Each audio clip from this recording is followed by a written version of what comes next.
সম্মানিত ভিউয়ার্স, আসসালামু আলাইকুম। দেশ ও দেশের বাইরে থেকে যে যেখান থেকে আমার এই ভিডিওটি দেখতে পারতেছেন, আশা করি সবাই আল্লাহর রহমতে ভালো এবং কি সুস্থ আছেন। ভাইরা, আমাদের স্ক্রিনে ইতিমধ্যে যে মাছের পোনাগুলো লক্ষ্য করতে পারতেছেন, এগুলো হচ্ছে অরিজিনাল চকলেট কালার হাইব্রিড মাগুর মাছের পোনা। এই হাইব্রিড মাগুর মাছের পোনাগুলো আমরা সারা বাংলাদেশের যে কোনো প্রান্তে হোম ডেলিভারি দিয়ে থাকি। ভিউয়ার্স, আমাদের কাছে এখন 3 ইঞ্চি, 4 ইঞ্চি, 5 ইঞ্চি, 6 ইঞ্চি অ্যাভেলেবেল হাইব্রিড মাগুর মাছের পোনা রয়েছে, যা আমরা সারা বাংলাদেশের যে কোনো প্রান্তে হোম ডেলিভারি দিয়ে থাকি।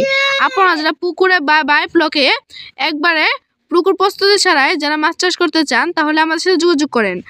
আমাদের স্ক্রিনে দেওয়া নাম্বারে যোগাযোগ করতে পারেন। আমাদের কাছে হাইব্রিড মাগুর মাছের যে কোনো লাইনেরই পোনা রয়েছে, যা আমরা সারা বাংলাদেশের যে কোনো প্রান্তে হোম ডেলিভারি দিয়ে থাকি। আমাদের কাছে চাইলে আপনারা এসে দেখে শুনে তারপরে মাছ নিতে পারবেন। ভিউয়ার্স, আজকের আমার এই ভিডিওটি এই পর্যন্তই। আর নিত্য নতুন ভিডিও পেতে আমার চ্যানেলটি সাবস্ক্রাইব করে রাখুন, আমি যেন আপনাদের মাঝে আর নিত্য নতুন ভিডিও নিয়ে হাজির হতে পারি। আসসালামু আলাইকুম। সবাই ভালো থাকবেন, সুস্থ থাকবেন।